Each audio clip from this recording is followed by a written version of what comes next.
The protests in Philadelphia against police violence are the latest in a year of nationwide demonstrations against racism and police using excessive force. Amna Nawaz is back with more on how the protest movement of today takes a page from history. To help us put this moment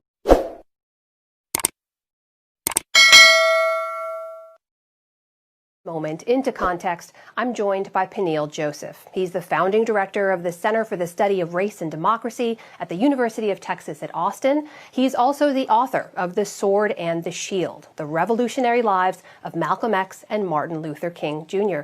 Professor Joseph, welcome to the NewsHour. A lot of people are turning to history to better understand what it is we're seeing right now at this moment in history. When you compare the protests as you see them today and the protests back in the civil rights movement, do you see more similarities or more differences? Yeah, thank you for having me, Anma. I see both. In the context of the 1960s, we did have massive upheavals for racial justice.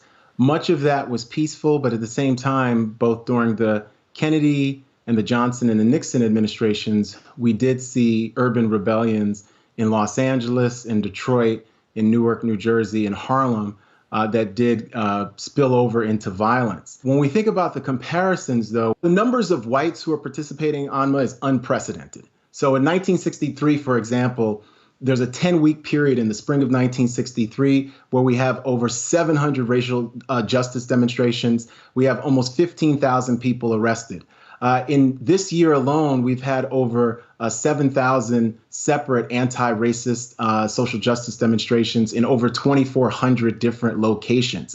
Anywhere upwards of 20 million people have hit the streets to mobilize, organizing both at the grassroots level and in terms of corporate America, higher education, labor unions, NBA players, both black and white and in between. So this is unprecedented. We've never seen this kind of white involvement in any social justice movement in American history, let alone racial justice. So we're in a whole new ballpark. There was, as you mentioned, decades ago, there was a tension between those calling for peaceful civil disobedience and those pushing for more aggressive kind of efforts. And we say today, when we talk about the Black Lives Matter marches, we say that they are largely peaceful because they are. But they haven't been entirely without violence. So when you look at that tension between what's happening now, what happened then, how do you view that? Well, I think there's always been a tension between those who might be advocating self-defense and those who are advocating just peaceful demonstrations, nonviolence. And at times we saw that tension between Malcolm X and Martin Luther King Jr. At the same time, the idea of violence and social justice movements is also way, way overblown. Of course, you're going to have some fringe activists and some folks who are going to say violence is going to be used strategically as a weapon of change. But by and large, most people are hugely, hugely nonviolent. The biggest violence that we've seen, quite frankly, over this spring and summer is law enforcement and state-sanctioned violence, whether that's law enforcement coming from Homeland Security in Portland, Oregon, whether it's cops in Buffalo who fractured the skull of an elderly person. And at times we've seen white vigilante violence in Kenosha, Wisconsin. So demonstrators, for the most part, and grassroots organizers all pretty much know that the way in which you get social change in the United States is nonviolently through pressuring different institutions to transform public policies.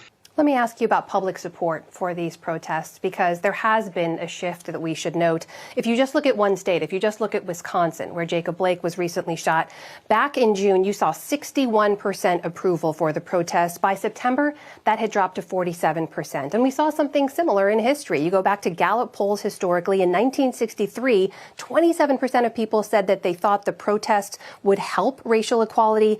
A year later, that dropped to 16%. Professor Joseph, how do you view the role of public opinion when it comes to these protests?